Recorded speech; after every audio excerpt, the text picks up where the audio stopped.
ఈరోజు induction stove వాడాలని చెప్పేసి ఇండక్షన్ స్టవ్ తీసుకున్నాను.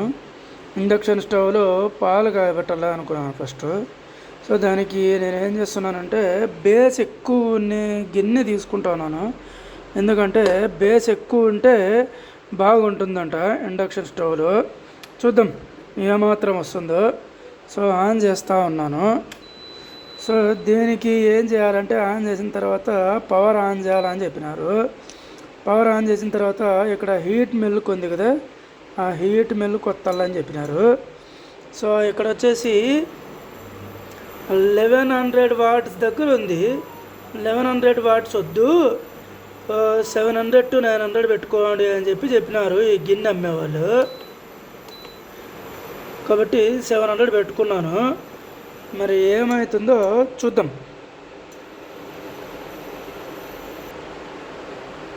మెల్లగా పొగలు రావడం స్టార్ట్ అయినాయి. అంటే బాగా వేడి అవుతుంది అనుకుంటా ఉన్నాను. మరి చూద్దాం, పొంగు వస్తుందేమో అనుకుంటున్నాను. బాగా హీట్ అయ్యింది. చూద్దాం. మరి ఇది 700లో పెట్టుకుంటే బాగా టైం పట్టేటట్లుంది.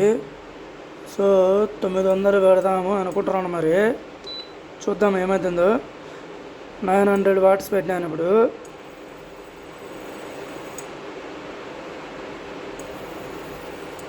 900 పెడితేనే పాలు కొంచెం పొంగు వస్తూ ఉన్నాయి.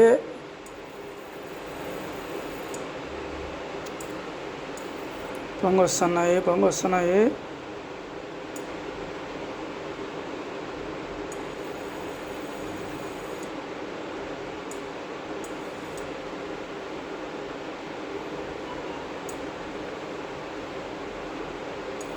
సో ఇది ఏమవుతుందంటే దీంట్లో ఆటోమేటిక్గా ఇదే కొంచెం టెంపరేచర్ తగ్గించుకుంటా ఉంది, కొంచెం టెంపరేచర్ పెంచుకుంటా ఉంది. ఎందుకంటే పొంగు వచ్చి పొంగిపోకుండా పొంగినది ఈ ప్యానెల్ మీద పడుకోకుండా అదే ఏం చేస్తూ ఉందంటే కొంచెం ఒక 2 సెకండ్స్ అట్లా ఆఫ్ అవుతుంది, మళ్ళీ ఆన్ అవుతూ ఉంది. కాబట్టి ఎక్కువ పొంగిపోయేదానికి ఛాన్స్ కనపడట్లేదు నాకైతే.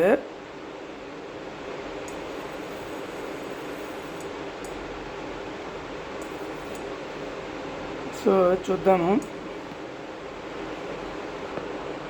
సో ఫైనల్గా పాలు కాగబెట్టేది అయిపోయిందండి. Thank you.